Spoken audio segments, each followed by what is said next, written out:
Let's explore a narrative that, if accurate, might fundamentally alter our understanding of XRP, its potential place in the global economy, and how Japan is subtly getting ready to employ this contentious digital asset to support its cross-border payment system throughout Asia.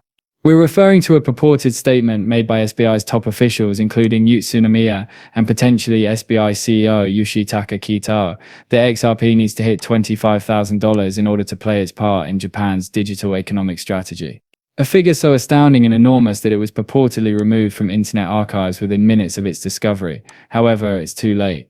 We're going to break down the quote, its context, the economics, the math, and the geopolitical strategy in today's video.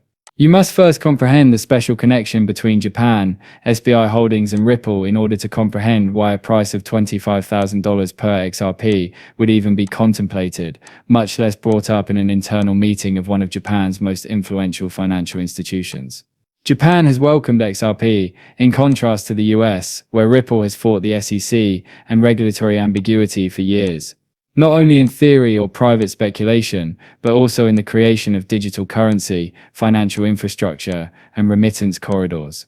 SBI Holdings is a major actor in the Japanese financial industry, having holdings in venture capital, securities, banking, and fintech. Additionally, one of XRP's most outspoken and influential backers for a long time has been its CEO, Yoshitaka Kitao. As one of the biggest external investors in Ripple Labs, SBI has really been working closely with Ripple for years to develop XRP-based real-world payment corridors. SBI has dived in headfirst, integrating XRP into its cross-border payment platform, SBI Remit, and even utilizing XRP to settle actual money transfers between Japan and other countries, whereas many banks worldwide have, to be honest, been somewhat sluggish to accept blockchain. The stakes are considerably higher now, though. Japan is hardly an exception to the financial world's rapid shift towards central bank digital currencies, or CBDCs. The goal of the Bank of Japan's Digital Yen project is to modernize payment infrastructure, ease settlement friction, and maintain competitiveness in a market where China's digital yuan is rapidly gaining ground. Japan cannot afford to lag behind, but simply introducing a digital yen is insufficient. Japan requires a method for quickly, reliably, and impartially resolving foreign transactions. XRP is useful in this situation. For XRP to be used as the bridge asset for international settlement across the Asia-Pacific corridor, its value must be high enough to carry a large transactional volume with minimal slippage and risk, according to sources close to SBI, who say that during a closed-door meeting, an executive, some say it was Kitao, while others say it was board member Utsunomiya specified. The phrase, which is now doing the rounds in the crypto world, goes something like this. XRP must be valued at least $25,000 per token in order to support the Asia trade corridor. The purpose of the figure is evident, regardless of whether it was an internal estimate, a speculative benchmark, or a necessity based on liquidity modeling. $25,000 isn't merely a hunch. An anonymous SBI analyst claims that their liquidity models indicate that the total liquidity pool must surpass hundreds of trillions of dollars yearly in order for XRP to service daily volume throughout Southeast Asia, including important trading partners like India, Indonesia, Singapore, Vietnam, and the Philippines. The current float must reflect XRP if it is to serve as the bridge for that value. Simply said, there must be a significant increase in price. Let's now discuss supply. A sizable portion of XRP's 100 billion maximum supply is either lost, kept for an extended period of time, or locked in escrow. The actual amount of liquid in circulation is far less. What would happen then, if a large-scale government project with significant financial resources and geopolitical motivations began utilizing XRP as national settlement infrastructure rather than as a speculative asset? Demand soars, and prices follow suit due to limited availability. To be honest, this is just simple economics. The fact that it is entirely consistent with Japan's larger economic goals is what makes this so plausible and why the cryptocurrency community is ecstatic about it.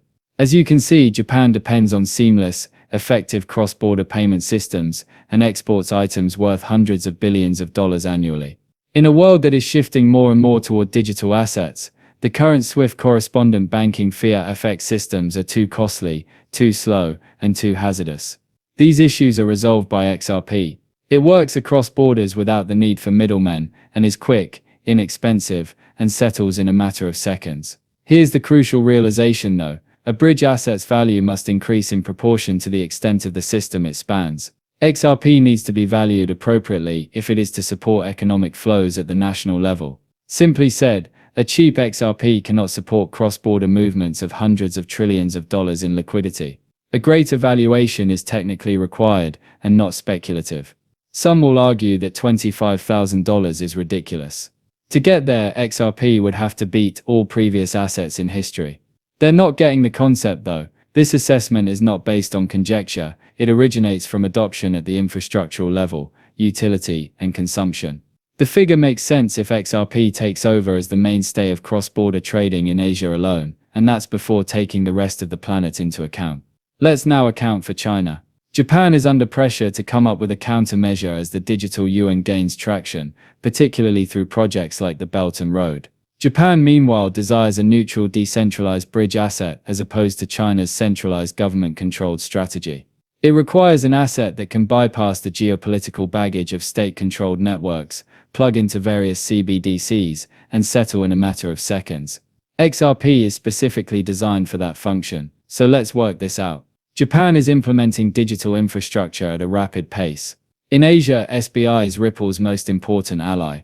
Real remittance routes are already using XRP. According to a comment that may have been leaked or perhaps mistranslated, $25,000 per XRP is, in all honesty, required to make the plan work. Furthermore, unidentified insiders claim that the math does in fact add up. It's not simply hype when you combine a race against China, a finite supply of XRP, and the momentum of institutional adoption. It's actually the prelude to one of the most significant asset revaluations in contemporary history.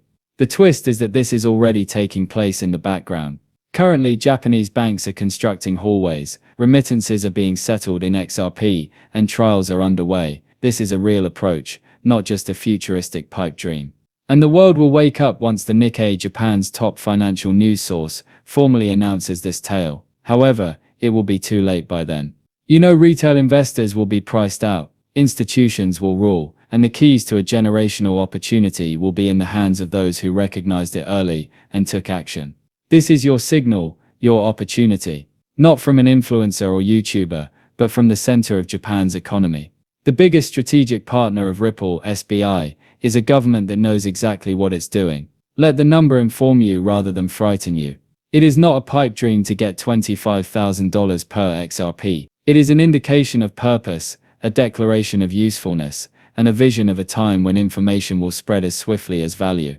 And at the heart of it all lies XRP. Keep yourself informed, keep vigilant, and most of all, stay ahead. Disclaimer. Please keep in mind that I do not hold a financial advisor license. These videos only include content that is meant to be entertaining. Before making any financial decisions, I always advise viewers to do their own research and speak with experts. Many thanks for listening. Please remember to hit the subscribe button and give the video a thumbs up if you liked it. Additionally, to be the first to know when I post new stuff, make sure you enable the alerts. I can't wait to see you again in the next video. Be careful.